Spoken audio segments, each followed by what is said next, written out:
नमः शिवाय। कैसे हैं आप सब। आज जो मैं कहानी सुनाने जा रही हूँ वो है पाप नाशिनी माँ गंगा के बारे में।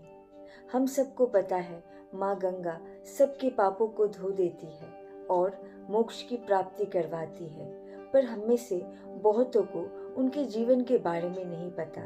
इसीलिए आज कुछ जानकारियों के साथ मैं सुनाने जा रही हूँ कहानी माँ गंगा की। माँ गंगा हिम नरेश, हिमावंत और उनकी पत्नी मैनावती की पुत्री है और माता पार्वती की बड़ी बहन। माँ गंगा महादेव से शादी करना चाहती थी, लेकिन महादेव पहले से ही शादीशुदा थे और माँ सती उनकी पत्नी थी।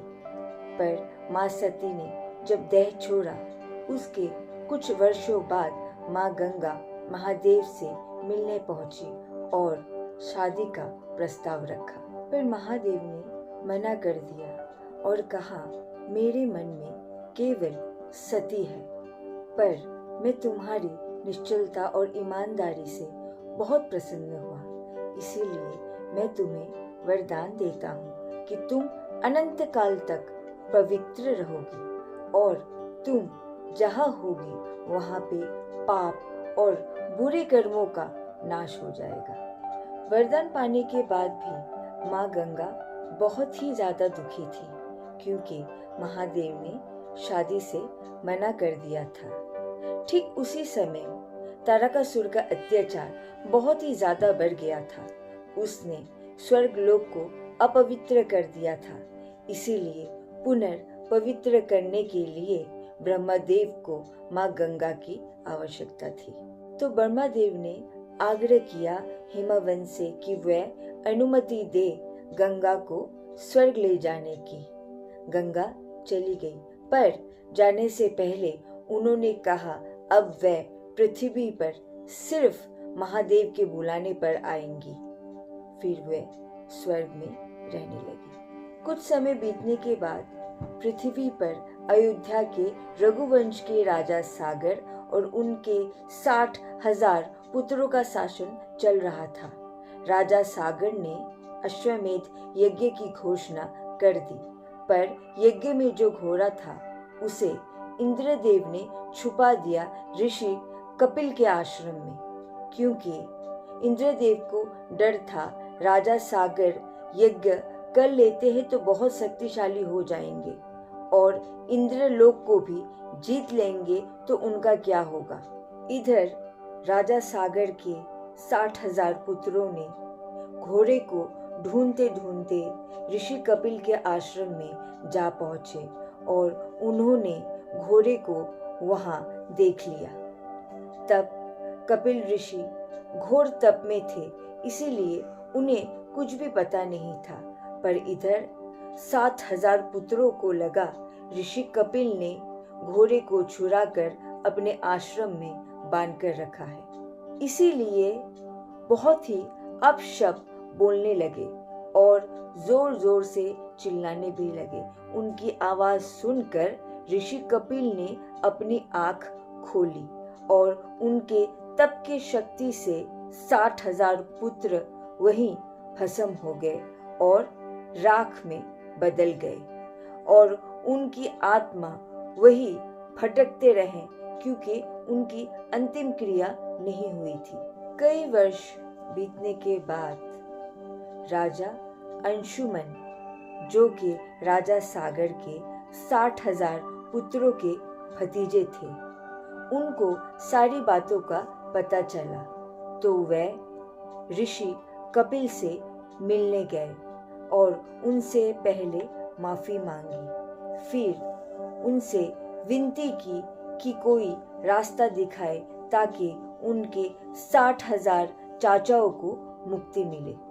फिर कपिल ऋषि ने कहा, एक ही रास्ता है, अगर माँ गंगा पुनर्पृथ्वी पर लौटे तो, क्योंकि सिर्फ माँ गंगा ही है जो इन्हें मुक्ति दे सकती है। तो तुम ब्रह्मदेव का तप करो। फिर अंशुमन ने ब्रह्मदेव का घोर तप किया, पर ब्रह्मदेव प्रसन्न नहीं हुए। फिर अंशुमन के बेटे दिलीप ने भी तप किया, पर वह भी ब्रह्मदेव को प्रसन्न नहीं कर पाए। फिर दिलीप के बेटे भगीरथ ने घोर तप किया और ब्रह्मदेव को आखिर में प्रसन्न होना पड़ा। ब्रह्मदेव ने माँ गंगा से जब पूछा तो माँ गंगा ने कहा, मैं पृथ्वी पर केवल महादेव के बुलाने पर ही जाऊंगी। फिर भगीरथ ने महादेव की तपस्या की। महादेव प्रसन्न होकर प्रकट हुए तो भगीरथ ने माँ गंगा के बारे में सब बता दिया।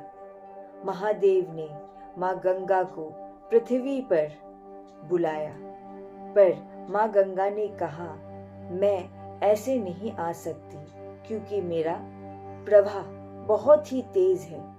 तो महादेव ने अपने जटाओं से माँ गंगा को बांध लिया और फिर माँ गंगा पृथ्वी पर बहने लगी। फिर रघुवंश के राजा सागर के 7,000 पुत्रों के पापों को माँ ने धो डाले और उन्हें मोक्ष की प्राप्ति हुई।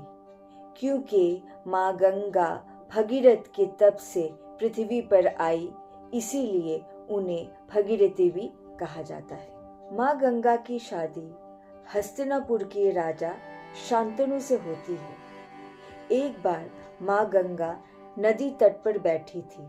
राजा शांतनु ने माँ की सुंदरता देख उन्हें शादी का प्रस्ताव देते हैं। तब माँ कहती है कि वह एक ही शर्त पर शादी करेगी, अगर उनसे कोई भी सवाल कभी भी ना किया जाए, चाहे वो कुछ भी करे। फिर राजा शांतनु ने कहा, ठीक है, ऐसा ही होगा। राजा शांतनु और माँ गंगा की शादी हो जाती है। उनके 7 पुत्र होते हैं, पर माँ गंगा हर बार उनके पुत्रों को पानी में बहा देती थी और शांतनु देख रहा था, पर वो कुछ भी नहीं कह पा रहा था। फिर जब 8वें पुत्र को भी माँ गंगा ले जाने लगी, तब शांतनु खुद को रोक नहीं पाया और कहा कि तुम ऐसा नहीं कर सकती, तुम हर बार हमारे पुत्रों को पानी में क्यों बहा देती हो। तब माँ ने कहा, मैं पापनाशिनी गंगा हूँ और ये बालक सारे शापित थे।